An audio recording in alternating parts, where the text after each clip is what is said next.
नमस्कार, मी प्राध्यापक महेश मानके, राष्ट्रीय सेवा योजना कार्यक्रमाधिकारी, Channabasaveshwar pharmacy college degree Latur. आम्ही राष्ट्रीय सेवा योजनेअंतर्गत भातंगळी या गावामध्ये 7 दिवसाचे शिबिर आयोजित केले आहे।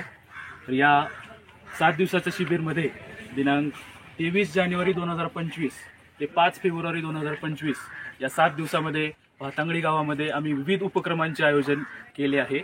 तर या विविध उपक्रमामध्ये आम्ही स्वच्छता अभियान, वेगवेगळे असे उपक्रम जसे की बालविवाह निर्मूलनाचं पथनाट्य असेल, वृक्षारोपण असेल, रस्ता सुरक्षा जनजागृती असेल, मतदान जनजागृती असेल किंवा डिजिटल लिटरसीची जनजागृती असेल, असे विविध उपक्रम या मौजे भातंगळी या गावामध्ये आम्ही राबवणार आहोत। तर यासाठी आम्हाला गावचे सरपंच श्री परमेश्वर पाटील हे आमच्या सोबत आहेत। तसेच गावचे उपसरपंच मारुती शिंदे व ग्रामसेवक श्री दत्तात्रय हट्टे साहेब हे पण आमच्या सोबत आहेत।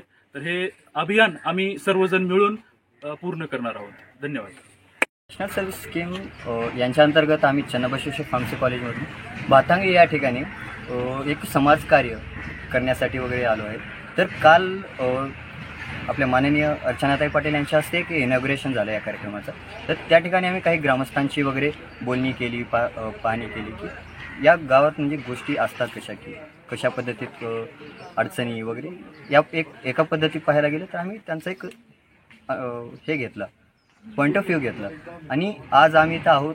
तर आज कार्यक्रमाचा सेकंड डे आहे आणि या ठिकाणी आम्ही प्राथमिक आरोग्य केंद्राला भेट देऊन येथे स्वच्छता घेतली, या ठिकाणी झाडांना आळे केले, पाणी दिले, सोबत त्यांची काही पाहणी वगैरे करून एक व्यवस्थितपणे आजचा कार्यक्रम आम्ही करत आहोत। माझं नाव नंदिनी भेंडेकर, मी चन्नबसवेश्वर फार्मसी कॉलेज लातूर तर्फे नॅशनल सर्व्हिस स्कीम अंतर्गत भातंगळी येथे सरांनी आम्हाला घेऊन आलेले आहेत, मानके सर। तर अनुभव सांगायचं झालं तर खूप छान वाटलं या गावामध्ये येऊन, खूप सुंदर असं गाव आहे। आणि आज आम्ही काल अर्चनाताई पाटील यांच्या हस्ते कार्यक्रमाचं उद्घाटन झालं वगैरे। आणि अनुभव सांगायचं झालं तर एवढं सुंदर गाव आणि पाहण्यासाठी खूप छान वाटलं। इथे आल्यानंतर आम्ही श्रमदान केलं, स्वच्छतेबद्दल आम्ही खूप काही जाणून घेतलं, स्वतः आम्ही कंट्रीब्यूट केलं या कार्यक्रमामध्ये। आणि आज इथे प्राथमिक आरोग्य केंद्र पाहिलं। असं नॉर्मली गावामध्ये पाहिलं तर आरोग्य केंद्र साधं इमारतसुद्धा पाहायला भेटत नाही, परंतु या ठिकाणी खूप सारी सोयीसुविधा आहेत, खूप मोठे अधिकारी आहेत। टॅली वगैरे करताना पाहिलं इथे फार्मसीचं पण एक सेपरेट सेक्टर आहे, डिस्ट्रीब्युटर आहेत, ते मेडिसिन वगैरे प्रोव्हाइड इथले इथं जवळपास म्हणजे सर्व सुविधा आहेत। आम्ही स्वच्छतेसाठी खूप काय करतोय, ट्री प्लांटेशनसाठी आता आळी वगैरे घातले। तर यावरून पर्यावरणासाठी योगदान कसं करायचं की त्याचा काय पॉझिटिव्ह इफेक्ट समाजावर पडला पाहिजे याबद्दल पण खूप काही आम्हाला शिकायला भेटलं। अजूनही आम्ही खूप काही शिकू राहिलेल्या काही 4-5 दिवसांमध्ये। आणि आम्हाला खूप मोठं एक सेल्फ इम्प्रूव्हमेंट किंवा पर्सनॅलिटी डेव्हलपमेंटबद्दल जे काही गरजेचे आहेत गोष्टी त्या आम्हाला सरांकडून वेळोवेळी मार्गदर्शन होईल।